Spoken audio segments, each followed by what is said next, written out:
celui qui pas le producteur, mais celui qui en tient les droits, ce type-là est lui-même impliqué dans le domaine de la vidéo et des films. Donc ça aurait été possible qu'il ait fait un faux? Absolument, ça aurait été possible. Il connaît toutes les mécaniques pour ça. Avec une maquette, avec une espèce d'extraterrestre en latex, Absolument. avec du faux sang. Il faut se rappeler que lorsque ce film-là a été diffusé pour la première fois le 27 septembre dernier, il a été diffusé dans diverses stations de télévision à travers le monde. Ouais. Il a rapporté ce jour-là 5 millions de dollars américains à Ray Santilli, le propriétaire du film. Alors, si on applique ici le principe de trouver à qui le crime paie, s'il y a crime, on connaît le coupable. Alors, moi, je vous poserai la question, merci Christian, à tout le monde, là. Vous avez vu des images, qu'est-ce que vous en retenez? Est-ce que c'est un vrai extraterrestre ou c'est un faux complètement? Moi, j'ai lu sur Roswell. Ouais. Puis, sans voir le film, j'ai écouté un témoignage à Dossier Mystère d'une veuve d'un militaire qui était sur les lieux de l'événement. Ce monsieur-là avait été demandé de garder le silence depuis 1947. Il est décédé, mais je ne suis pas certaine de l'année. Puis avant son décès, il a raconté à sa femme il s'était produit en effet quelque chose en 1947 à Roswell.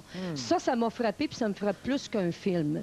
Ça, je ne sais pas le film. Je voudrais simplement mentionner que pour le fait que ce soit passé quelque chose à Roswell en juillet 1947, même l'armée américaine reconnaît ça. Oui, pour elle, l'explication est un ballon top secret, mais peu importe.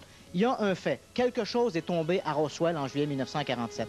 Maintenant, le débat ici, est-ce que le film nous montre une des créatures récupérées à Roswell ou est-ce qu'il est finalement une mise en scène faite par un producteur? Il va y avoir les sceptiques, là. Elsa, Julie? C'est pas ça qui va me convaincre, pas en tout. Premièrement, parce que je crois pas aux extraterrestres, puis en plus, ils nous ressemblent, tu sais, ils ressemblent à un humain, tu sais.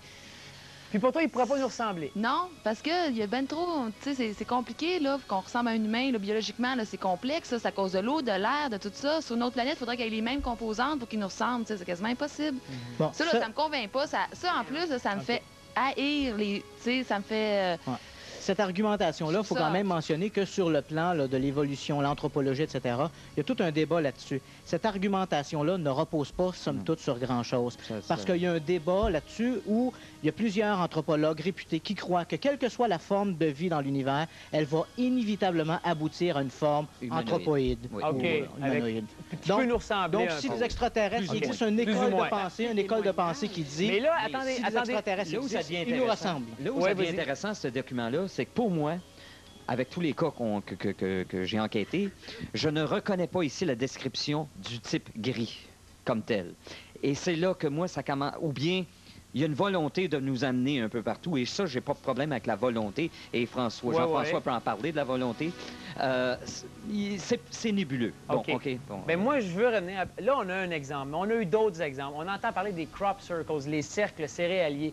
Christian, peux-tu faire une description? C'est quoi ça? Et qu'est-ce que tu en retires comme conclusion? Au milieu des années 80, surtout, en Angleterre, le phénomène a commencé. On a commencé à percevoir dans des champs de céréales, généralement des ronds allant de quelques mètres à plusieurs dizaines, voire même dans certains cas des centaines de mètres, où l'herbe, le foin, les plants de culture étaient couchés en ligne rayonnante, en cercle, etc. Le phénomène, au cours des années, s'est complexifié. On est passé de simples cercles à plusieurs cercles, et puis ensuite à des pictogrammes, des sortes d'images très esthétiques dans les champs. On en voit quelques-unes.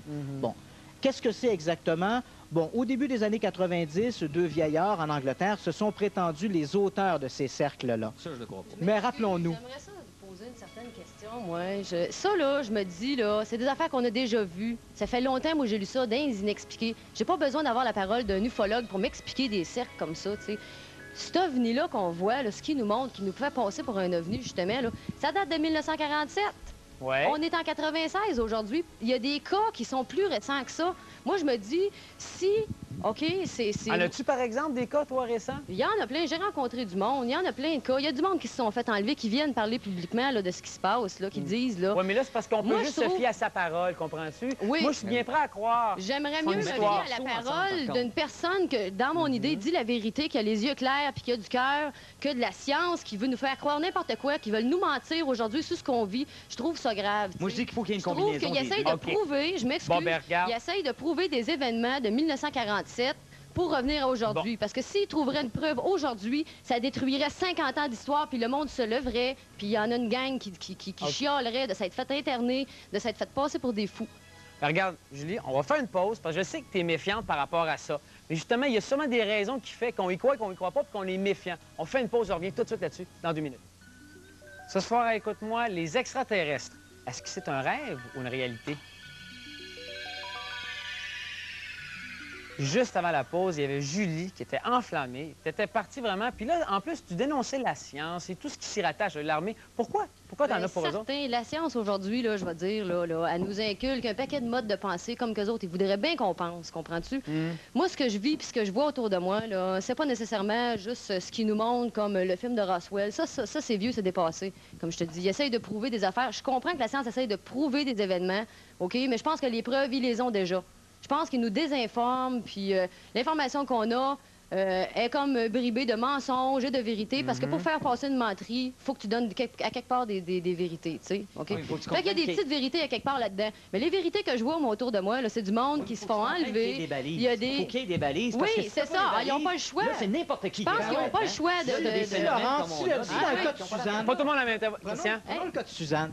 Si Suzanne aurait été voir un hypnologue là, avec son pendule dans un fond de cour, qui aurait pris Suzanne, l'aurait mis sous hypnose, puis aurait dit elle est enlevée, est-ce que ce cas-là aurait une valeur? Ouais, mais toi, est-ce que tu es en mesure de prouver ça? Non, mais tu sais, es en mesure non, de mais croire à la parole. mais tu comprends, Laurence a pris Suzanne et il a suivi une démarche Dans le cadre scientifique. d'une recherche. Dans le Mais elle cadre est allée voir Oui. pour consulter. Mais ça veut pas dire, on est d'accord là-dessus. Il peut y avoir des scientifiques cons, il y en a partout. Oui, mais c'est pas mais la il y a seule une qui démarche, dit ça non comprends-tu? plus, là. Si Suzanne aurait été voir un gars avec des baguettes qui aurait Oui, fait- oui. Un Il faut charlatan. comprendre qu'il y a une démarche. Totalement. Il y a une démarche. Il faut que Laurence va certainement faire plus avancer la recherche scientifique sur des cas comme celui-là, avec sa démarche rigoureuse de scientifique, que tous les hypnologues avec le pendule dans des fonds de cours.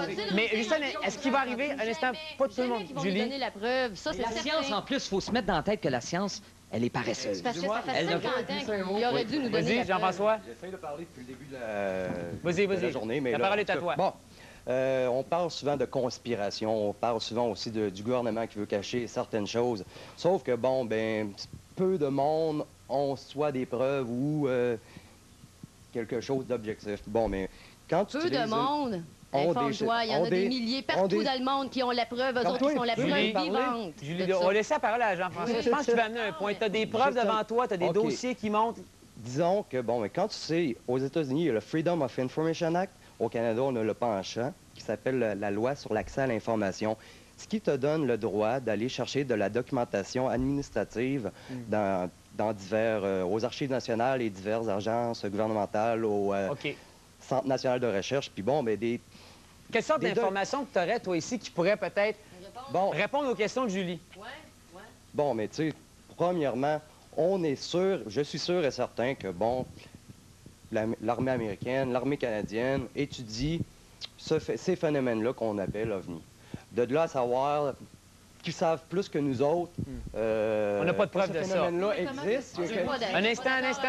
Il y a une conspiration Michel, du silence. excuse-moi, Il y a Michel. une conspiration Un du instant. silence, ça, Martine. c'est évident, mais c'est sur papier, des papiers officiels du département des transports, des papiers officiels du département de la défense Mais ce que canadienne. tu dis là, Jean-François, ça suffit pas à Martine, Comment ça. ça se fait que ça fait 50 ans qu'il y a des milliards d'investis là-dedans, dans ces recherches-là ufologiques? Non, c'est assez souvent, c'est des recherches privées de groupes de Ben oui, mais il y a scientifiques des privés. subventions gouvernementales Qui pour utilisent- ça. non, Ça, non, ça non, peut- Il n'y a aucune aucune subvention. censure. Il y a Il n'y a pas des Ouais, milliards pour la recherche, mais il y en a pour camoufler Ben, ça. ouais, Oui, en C'est ça. masse. Dans l'Ouest canadien, ils ont construit une piste d'atterrissage pour les ovnis. Je pense que c'est en Colombie. Je peux te dire qu'il y a pas des britannique. milliards pour la La recherche. Charles Bay en Ontario, C'est sur en le plein ça, projet t'as Magnet. raison. Ça, Mais c'est écoute, tout c'est simplement... des sous, ça, là. Oui, mais ça, le À quelque projet part, Magnet, ça c'est un existe, scientifique là. qui s'appelle Wilbur B. Smith, OK? Oui. Tout simplement, sa passion, c'était le phénomène OVNI.